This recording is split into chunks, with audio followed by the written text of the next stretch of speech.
A última lua nova que nós nos encontramos faz um mês, menos de um mês, que foi a lua nova do eclipse solar, que tivemos, acredito que em 26 de outubro, né? Em Libra. Então, todo mês é assim, né?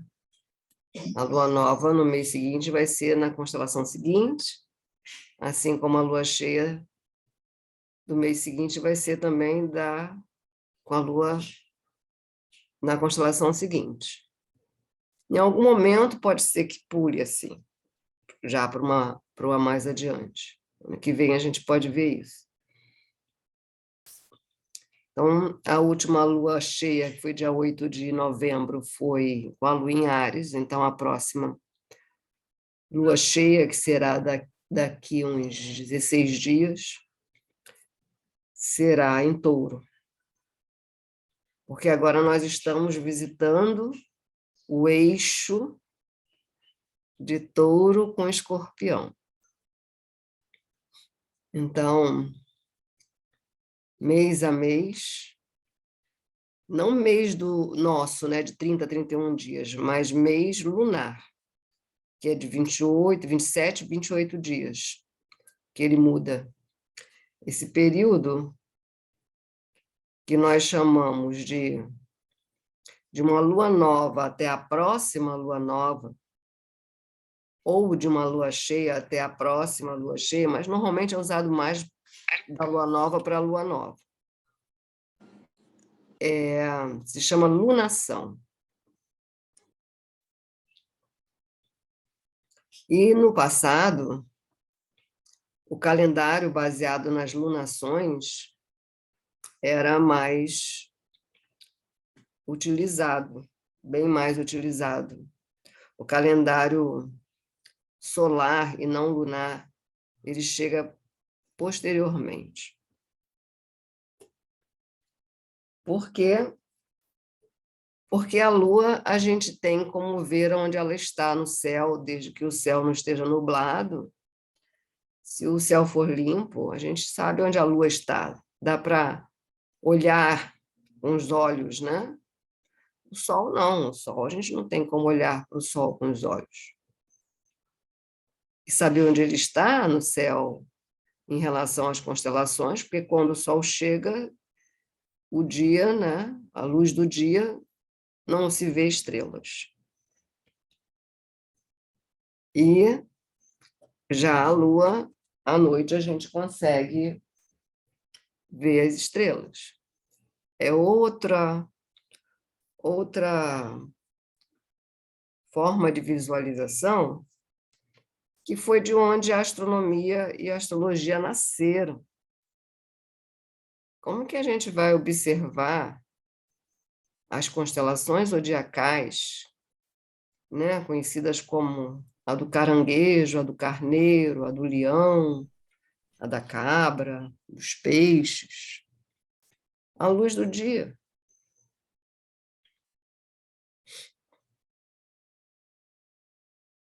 Vocês gostaram do mantra que tocou antes? Quem chegou mais cedinho pôde ouvir. Mitra Mantra. Eu coloquei esse mantra hoje porque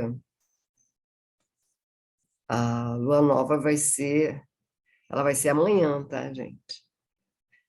Eu dou sempre um diazinho antes para a gente poder ter o dia mesmo para, se quiser preparar alguma coisa, ter tempo, né?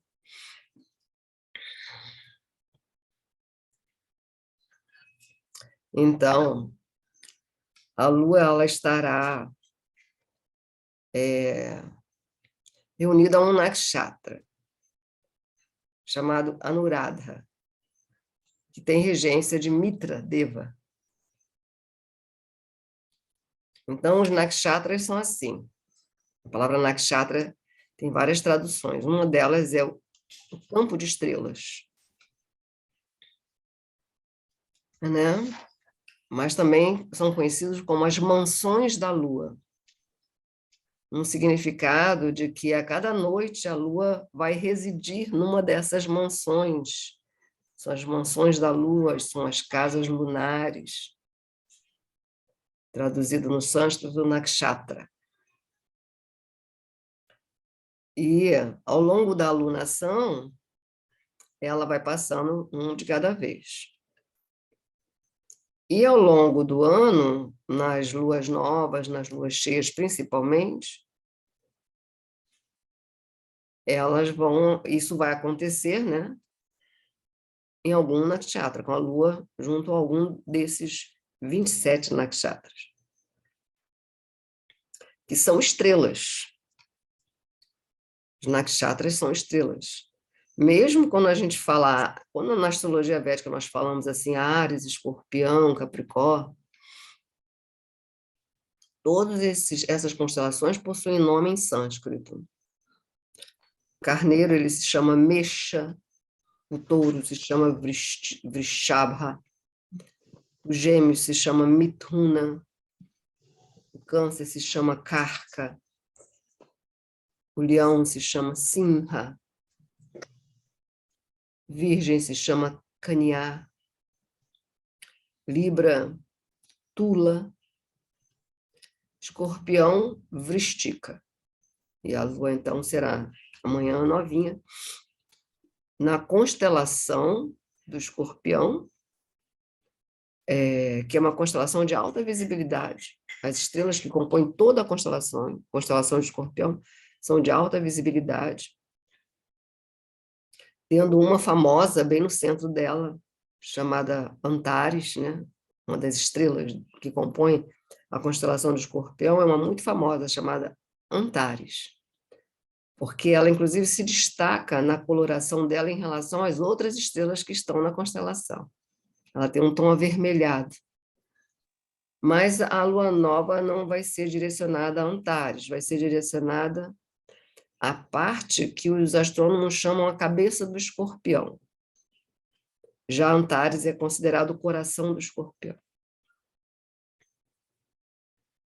A cabeça do Escorpião, quando vocês olham para essa constelação, é exatamente aquela parte onde tem as garras, assim. Né? As garras, assim. Forma tipo um C de estrelas. Então, esse grupo de estrelas, que também nós chamamos de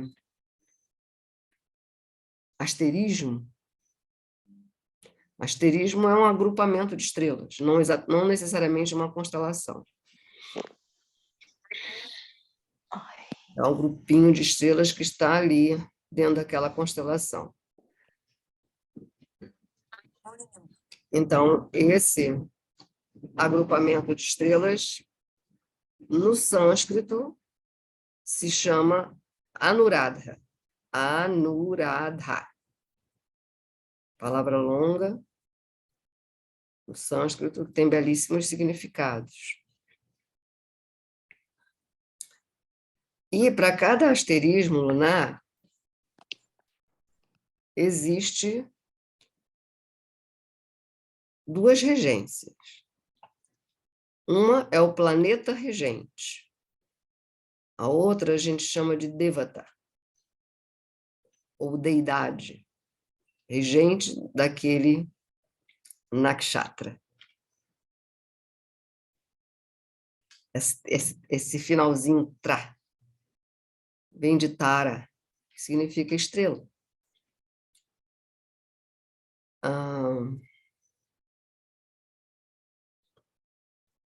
Então, no caso de Anuradha, ela tem como regente planetário Saturno. E como Devata, Mitradeva. Por isso o mantra hoje foi o mantra de Mitradeva.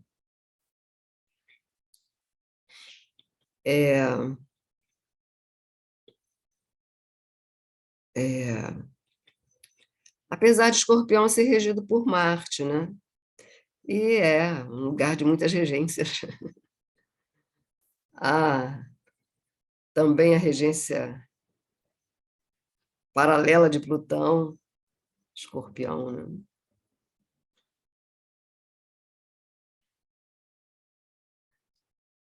Bem-vindo quem está chegando.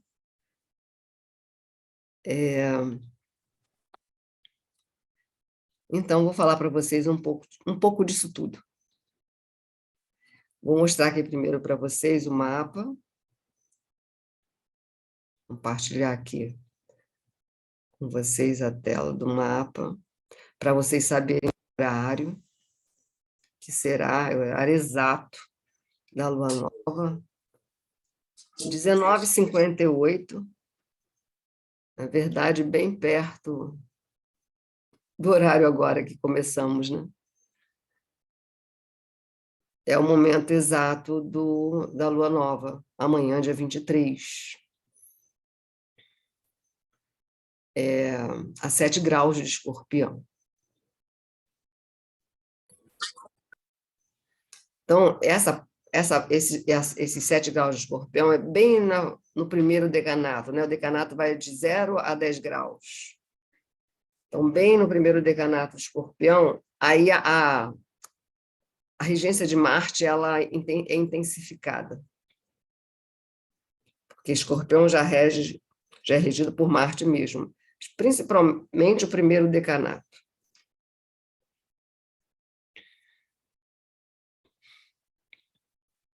E será um eclipse não, perdão, uma lua nova, onde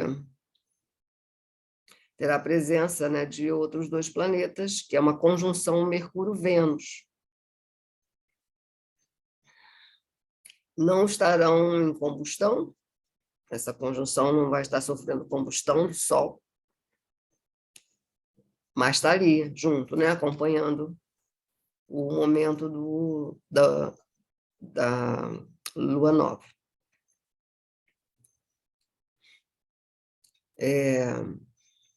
Não se considera um lugar, sim, maravilhoso para Vênus e para Mercúrio, nem para a Lua, porque a queda da Lua é em Escorpião, mas o Sol em Escorpião fica muito bem. Porque quando o Sol passa por Escorpião, que é um período que vai do dia 15 de novembro até 15 de dezembro, todo ano, ele faz a sua trajetória, né, transformadora. É o único momento no ano eu falo no sentido de 12 meses, né, do ano, que o Sol passa por essa constelação belíssima, que ela é muito bonita. E ele, então, nessa trajetória, ele produz todas as transformações. Ele produz toda a cura. Ele remove a dor. Somente aquelas dores silenciosas que ficam ali alojadas há muito tempo. É ele que vem e traz à tona. E, às vezes, é de uma maneira que a gente não está bem preparada. Assim. Há pouco tempo estava em Libra, né? Em queda, e, de repente, ele aparece em Escorpião, então é forte. Então, dia 15 de novembro, o Sol chegou em Escorpião, dia 23 de novembro, tipo 8 dias depois, acontece a Lua Nova, e ainda teremos 15 dias depois, no dia 23, uma lua cheia em Escorpião ainda, porque vai ser antes do dia 15 de dezembro.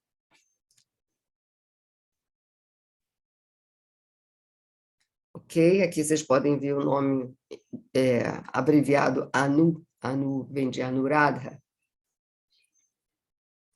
Existe também nesse nakshatra, pela posição do grau que está, a lua nova, também uma influência de Mercúrio.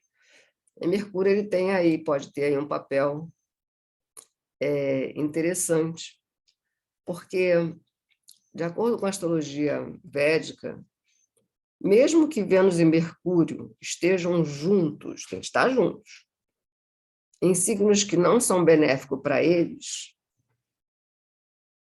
mas a relação entre os 2 planetas é tão boa que alivia um pouco aquele campo, né? Por quê? Porque a conjunção Vênus-Mercúrio ela está associada à deusa Saraswati. Então, essa conjunção ela promove a arte, a boa fala, a literatura, a escrita, a palavra dita.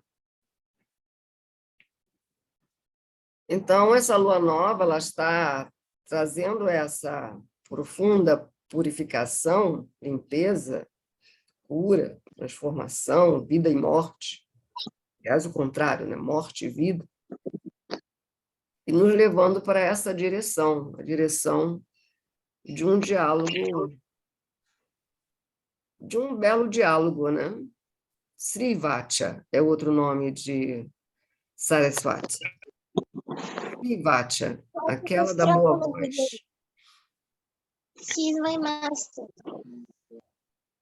Pronto.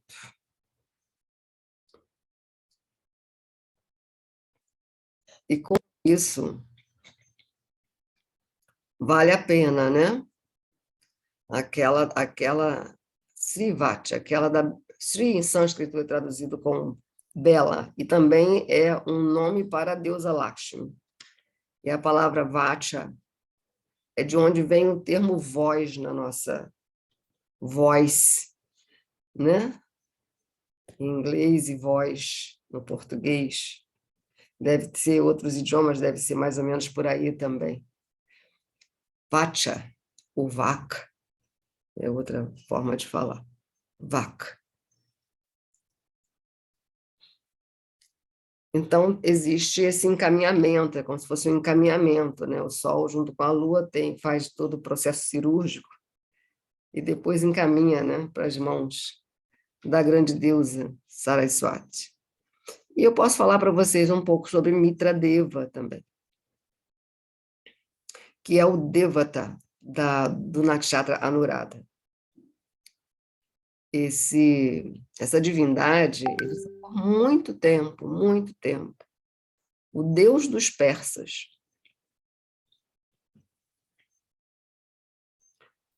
Então, na antiguidade, aquela cultura que era muito magnífica em várias artes e ciências, né, tais como a medicina, a arquitetura,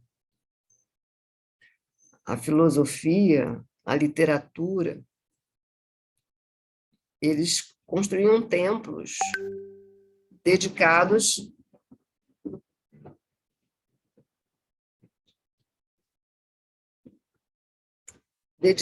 a Mitra Deva. A palavra Mitra, em sânscrito, significa amigo.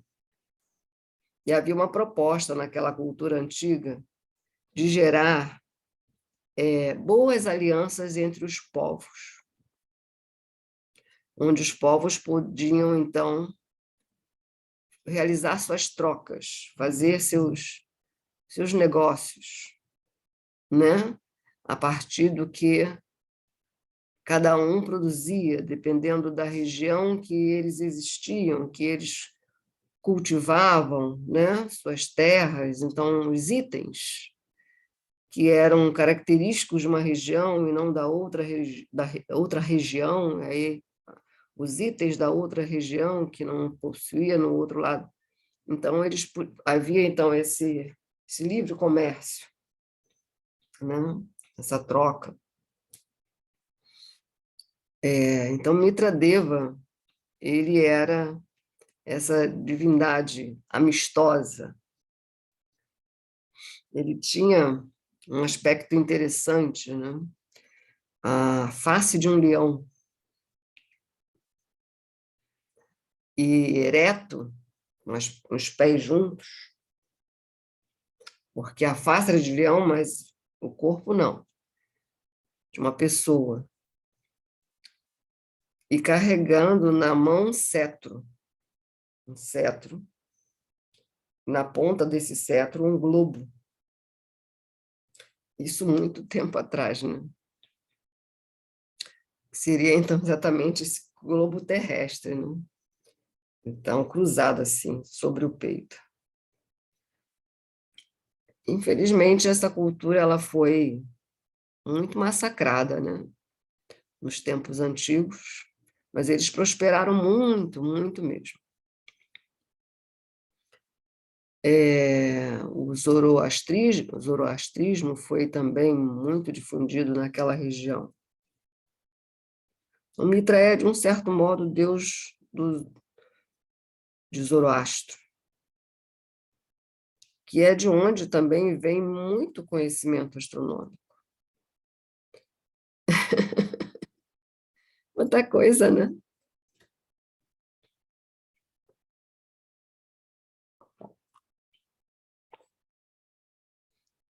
Vindo de um agrupamentozinho de estrelas. Isso é uma explicação sobre o Devata. Então, esse mantra que a gente ouviu é um mantra que ainda propicia essa divindade.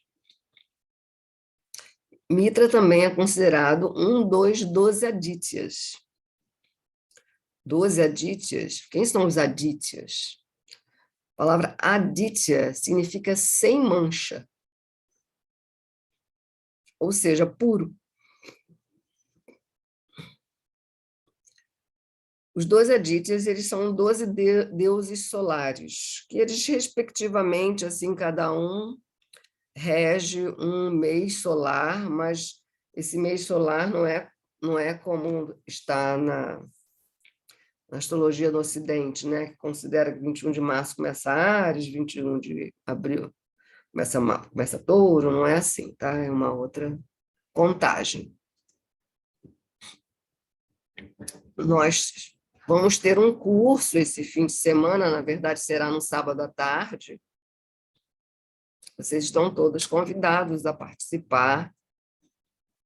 Qualquer dificuldade em relação ao valor do curso, só conversar comigo, não tem problema, eu sou muito aberta para essas questões. É um curso de previsão para o ano 2023, né? Onde vocês, inclusive, vão ter uma efeméride para acompanhar ao longo do ano e aprender um pouco como é que funciona, como é que acontece, como é que os trânsitos, né, atuam na nossa vida particular. E o que são trânsitos? São os planetas em movimento no céu. Existem os planetas que, como eles estavam quando a gente nasceu, mas os planetas não ficam parados daquele jeito quando a gente nasceu. Eles estão constantemente em movimento. Então, o movimento planetário de 2023 não é igual ao movimento planetário de 2022, nem 2021, nem 2020. O universo está o tempo inteiro em movimento. Por isso que a gente não consegue parar, né? A gente sempre tem algo a mais à frente, algo atrás para deixar e algo à frente para alcançar. Porque é assim, o movimento, o universo ele é dinâmico, né? Está em contínuo movimento. E quando se fala de trânsitos planetários do ano, de um novo ano, é para a gente estar atento, consciente desses movimentos que estarão ocorrendo ao longo do ano seguinte. Ok? Quem não estiver com o microfone fechado, por favor, não esquece de fechar.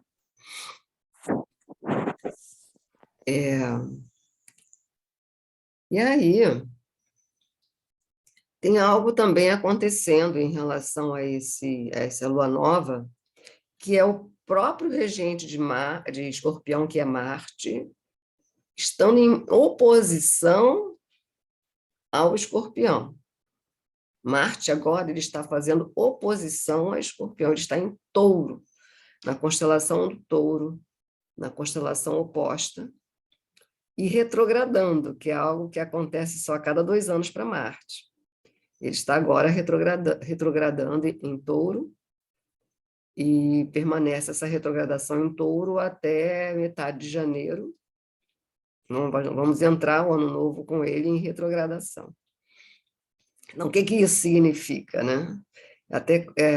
E até quando ele permanece em Touro? E depois que ele sair de Touro, ele vai para onde? Então, tudo isso é respondido, explicado direitinho nesse curso, que é uma tradição.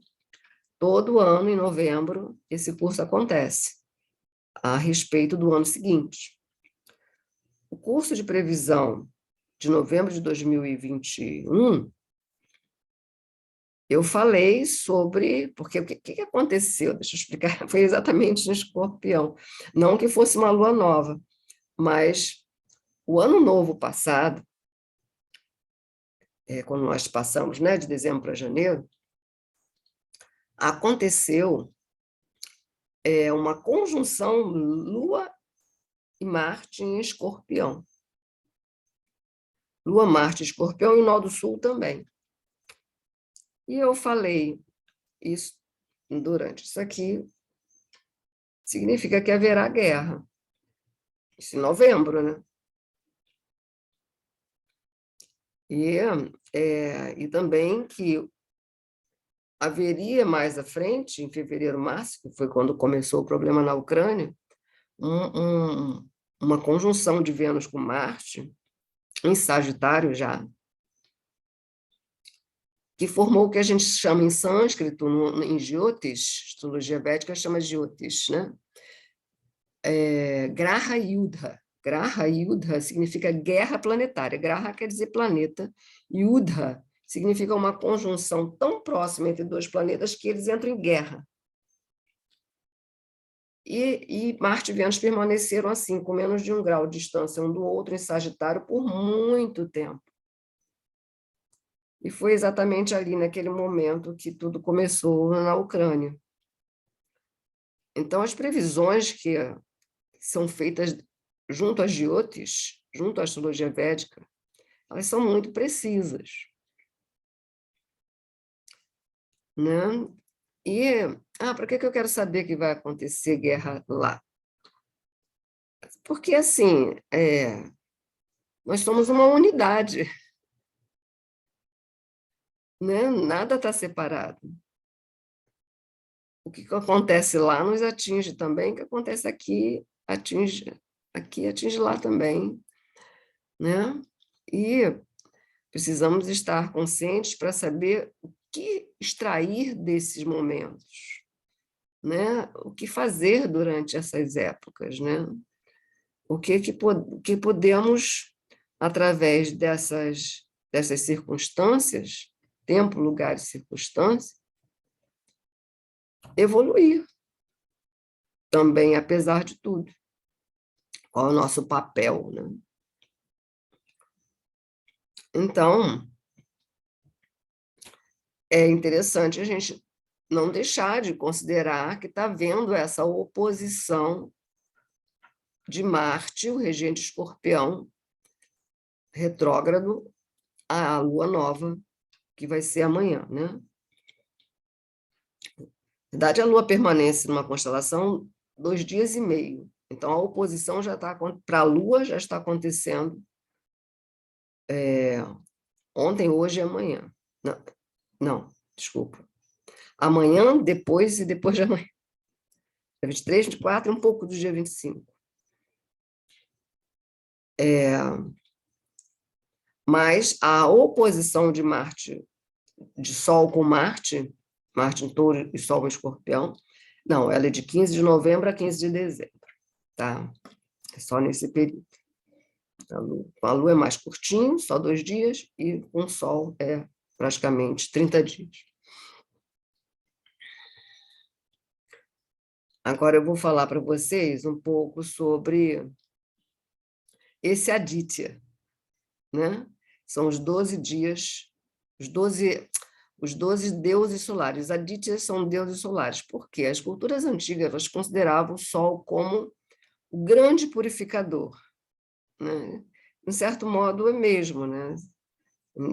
As pessoas ainda devem fazer isso, colocar roupa para quarar no sol, a roupa fica branquinha, né? Os animais, quando não estão se sentindo bem, eles vão e se deitam para tomar sol, naturalmente. que o Sol é um curador, inclusive na Grécia considerado, Apolo era considerado também o deus da medicina, a gente já sabe, né? Ele é um curador, um purificador, né? A vitamina D que o Sol produz, raio do Sol, produz no nosso organismo, ela fortalece mais o sistema imunológico até que a vitamina D. Então, o Sol tem essa importância. Então, os 12 adityas são, então, esses princípios solares, 12 princípios solares. Para cada mês solar, é um aditya. E para cada hora do dia, e não da noite, também, esses 12 adityas também atuam. Do momento que o Sol nasce até o momento que o Sol se põe naquele dia. Cada hora é um aditya. E Mitra, então, é um desses adityas, que também são conhecidos como os 12 filhos da deusa Aditi. E a palavra Aditi significa também sem máculas, sem mancha, né? Então, a figura, né, da deusa Aditi, que poucos conhecem sobre ela, conhecem mais sobre Lakshmi, sobre Durga, sobre Sarasvati, mas o panteão de deusas descritas nos textos védicos é imenso, é sem fim. E a deusa Aditi, ela faz parte da cosmogênese, da criação. Há quem relacione ela à própria Via Láctea, ou melhor, ao centro da Via Láctea. O fator central da Via Láctea, que é a nossa residência. Enquanto galáxia, nós residimos na galáxia chamada Via Láctea. Esse é o nosso endereço galáctico no universo. Se alguém perguntar, se vocês encontrarem um extraterrestre, perguntarem para você qual é o seu endereço no universo, só dizer, sou da Via Láctea. E você? Qual galáxia você veio? Porque as galáxias são incontáveis. Né? A galáxia mais próxima de nós está na constelação da Andrômeda. É a mais vizinha nossa. E existe uma quantidade infinita de galáxias dentro deste universo, né? Sem falar de outros universos. Isso é realidade comprovada, fisicamente, cientificamente comprovado, através de satélites e fotos e tudo, né? Então, não estamos sozinhos no universo.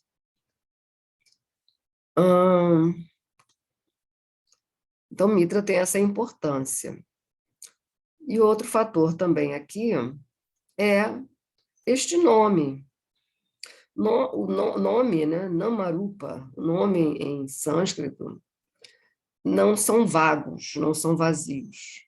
Os nomes, as sílabas, as letras das sílabas e as composições das sílabas que formam, então, palavras, e as composições dos mantras são feitas a partir das palavras em sânscrito, cada umzinho desse é muita potência espiritual, dotado de muita potência espiritual.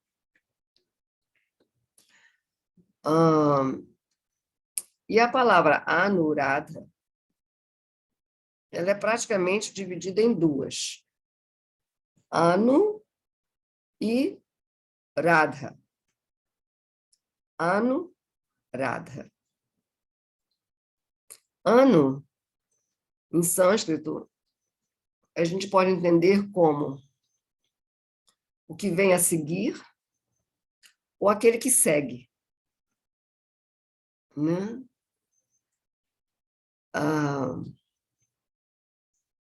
Anu. E Radha é mais um nome, né, de uma dessas infinitas e incontáveis deusas, considerada dentro da linha do Vaishnavismo a deusa suprema. dentro da linha do Vaishnavismo, na Índia, né? E provém de uma sampradaya muito antiga, de gerações de discipular, né? De uma corrente discipular, lá desde o início dos tempos, início da criação.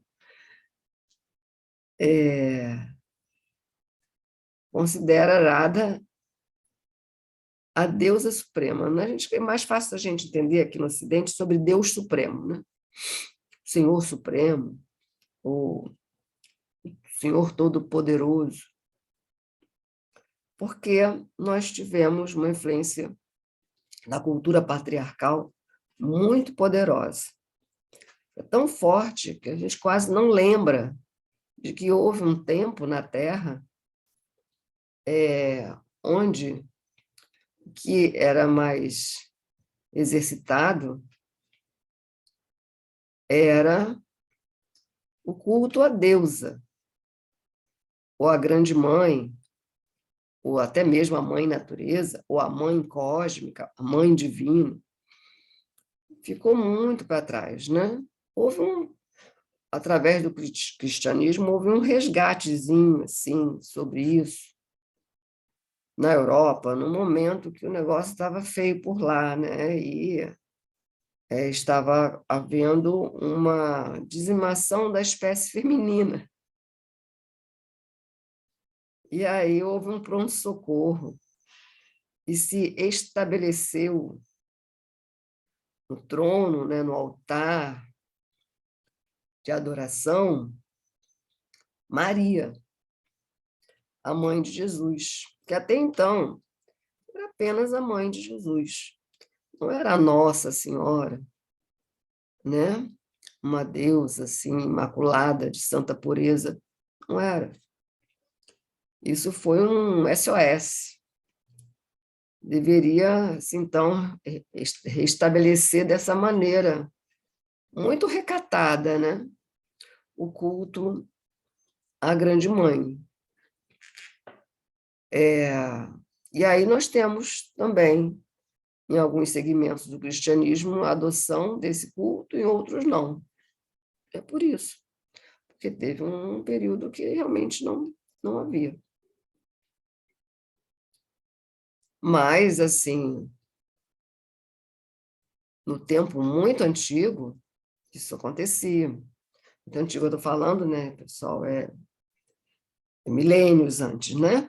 Milênios atrás. Então, Radha, ela é a suprema deusa. Por que isso? Porque como que isso é redescoberto, né? Quando Krishna esteve no mundo, esteve na Terra há 5.000 anos, e os dois se encontram, né? Os dois se reúnem. Radha e Krishna se reúnem, assim como Vishnu e Lakshmi estão unidos um ao outro, né? Em seu pacto de fidelidade divina, Lakshmi Narayana. Do mesmo modo, Krishna na Terra não pode estar sem Radha. E o nome Radha, ele contém muita potência espiritual. Radha, muita potência espiritual.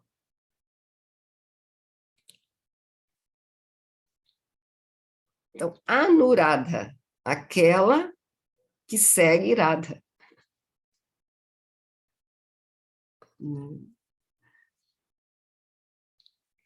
Que acompanha ou que segue seus passos.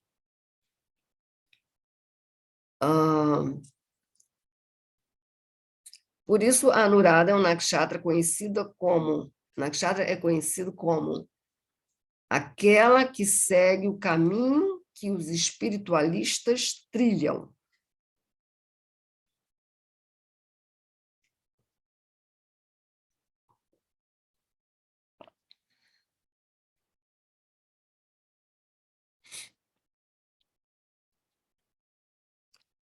Que caminho é esse? Vocês sabem falar?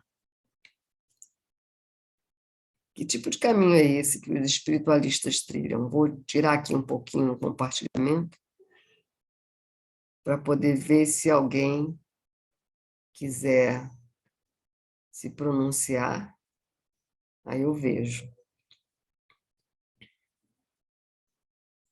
Alguém quer falar? Tem problema. Que caminho é esse que os espiritualistas trilham? É Clotilde. o Dharma? É o Dharma?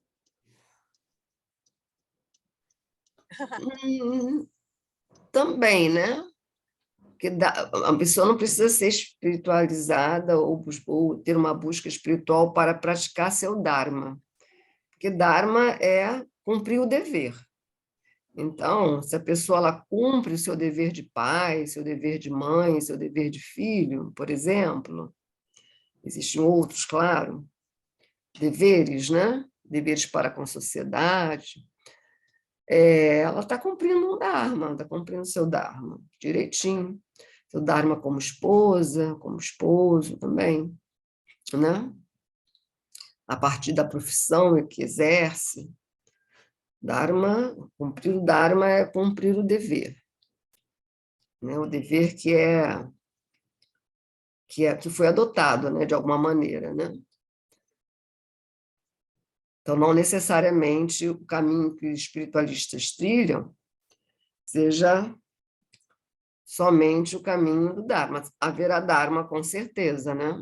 Porque é preciso trilhar o caminho com compromisso. Por isso que Saturno é regente de Anurada. É bom isso. Saturno É o rege caminho, Anurada. Fala, Ana Paula. é o caminho do despertar? O caminho do despertar. O despertar é onde esse caminho leva. Está ficando quente. Boa. Alguém mais?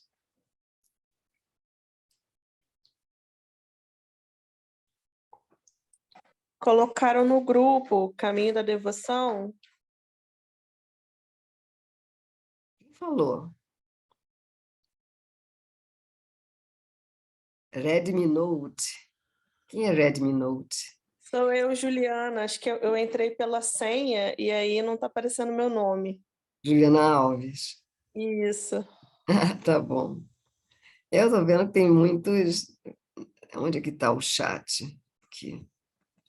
Alguém colocou, então, que é o caminho da devoção, né? Tem 30. Bhakti Yoga, caminho do yoga. Muito legal, da união com o divino, do autoconhecimento, o caminho do amor verdadeiro, caminho do propósito, da iluminação, da devoção, amor e devoção sincera. Que lindo aqui. A Joy é a golpe mais devota de Krishna, ela nos inspira a alcançarmos a devoção e Prema Bhakti. Que maravilha! O caminho do amor, uau! Por isso, Radha Krishna. Aham. Alguém falou que tem alguma coisa em Anuradha, né? Não sei, não sei, não estou conseguindo pegar aqui. Ele pula na hora. Meu ascendente localiza em Anuradha, foi a Juliana. Muito bom, pessoal, amei. Tudo que colocaram, muito bom. Caminho do yoga, caminho da união, né? E Bhakti Yoga é a união através da devoção. Caminho da alma divina, consciência divina, a Marcela falou. Sim. Muito bom, muito bom. É o caminho que os espiritualistas trilham. Porque a questão é o caminho, mas principalmente o modo como se caminha. Né? O modo como se caminha que faz o caminho. E Radha, ela é o amor. Né? Krishna é o conhecimento, ela é o amor. Ela é o propósito de todo o Dharma. Às vezes se fala que o propósito da vida é moksha, é a liberação dos repetidos nascimentos e mortes. Isso é um tema legal, que a gente pode, em outra live, falar sobre isso, sobre moksha. Mas o propósito da vida é o amor. Né? É o amor. Então, o caminho que os espiritualistas trilham, eles trilham com que conduta. Conduta também é outra tradução para Dharma. Na conduta da fé e do amor. Fé precisa estar junto. Amor com fé, fé com amor. Os dois. É como se o amor fosse a água que rega a planta da fé. Ela vai ficando forte, vai crescendo bonita. Né? Agora, esse nakshatra, ele tem, sim, um teor de disciplina, né? Ele é interessante. A gente não pode olhar os nakshatras apenas a partir de um ângulo. Pode, não deveríamos, né? A partir de um ângulo. A Anuradha, ele tem um outro lado, que é o lado da tentação. Isso eu falo por experiência como astrólogo. Quando se verifica a posição, a importância, quando a Anuradha tem alguma importância, né, ela está apresentada a partir de algum planeta ou do ascendente, algo assim, no risco dali haver essa questão do deslize, né? Ou então do desvio, porque se é um caminho, é um percurso, há o risco do desvio, muito, muito grande. E normalmente é ocasionado devido a algum convite tentador, o que torna algo, vamos dizer, necessário muitas vezes, para que a pessoa ela retorne para aquele, porque o desvio, ele desvia, é perigoso, né? Porque o desvio pode levar para muito longe, mas uma vez que se acerte e retorne para o percurso, já se retorna para o percurso já em outro estágio, de uma percepção, de uma conscientização muito mais desenvolvida, porque não se negou a experiência, né? Porque não adianta também seguir o caminho que os espiritualistas trilham na fé cega e no amor cego.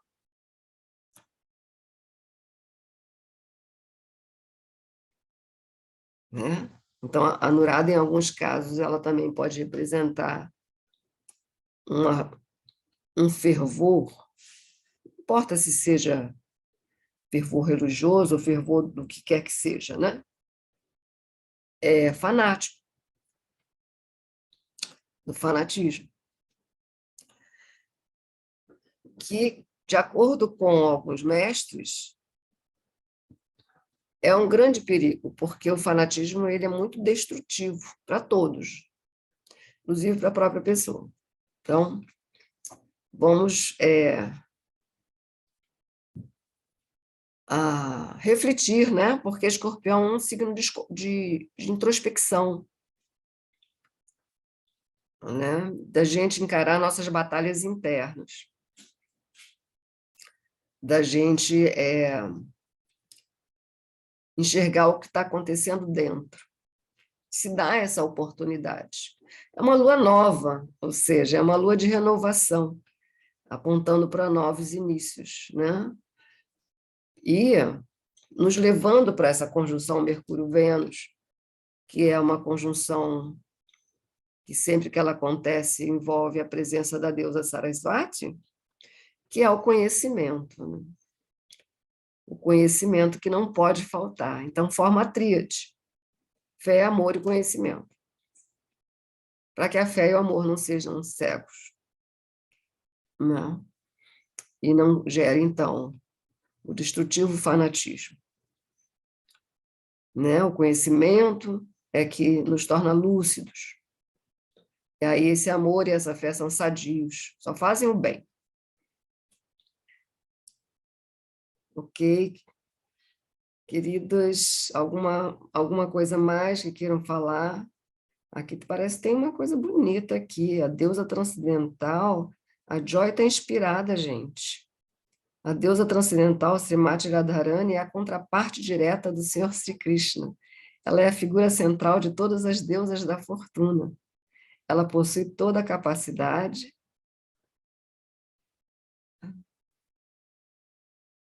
Aqui fica ruim para ver. Deixa eu ver se eu tiro.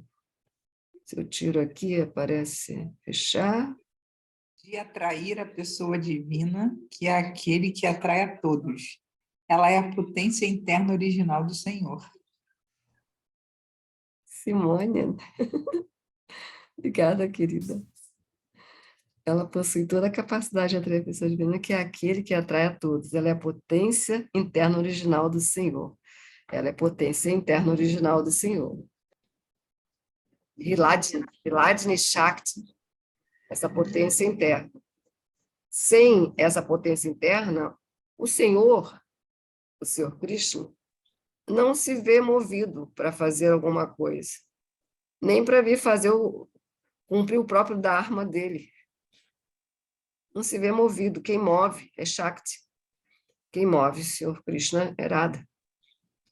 Quem o move. Sempre existe uma potência, uma força intrínseca dentro de tudo, de todos, que move. Né? Interessante. Eu estava pensando outro dia, assim, meus filhos, tenho 4 filhos, não sei se você sabe, todos adultos. Eu fico pensando assim, o que moveu não foi só a criação, a educação, o abrigo, o cuidado, a atenção dada, né? O sacrifício, o empenho, tudo. Tem muito mais deles, essa potência interna que move ao crescimento, à busca e à realização. Então, isso é Shakti, essa potência. E Radha é a potência interna de Krishna. E vocês têm o Bhagavad Gita, quando vocês leem o Bhagavad Gita, né? Krishna tão inspirado ali. Ela não estava presente, claro que não. Radharani não é chegada a guerras, mas é a pura inspiração dele. Toda a inspiração. Exato, Maria Angélica. Muito, muito importante esse detalhe. Ok, queridos, eu vou fechar então a gravação agora. Alguma pergunta que vocês queiram fazer?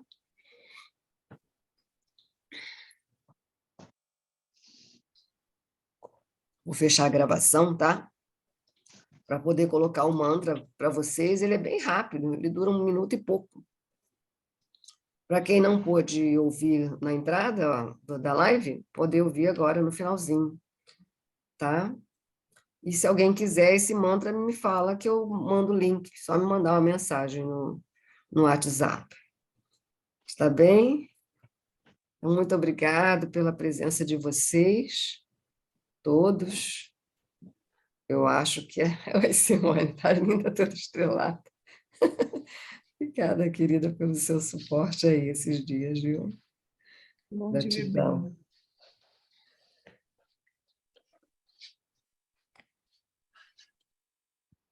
Nós estamos em 35, só queria ver o número enquanto foi aqui nós. E mais o pessoal que vai assistir depois, né? Então, Namastê, Jai Radha, Jai Krishna, Jai Vrindavan. Muito obrigada a todos. Boa noite.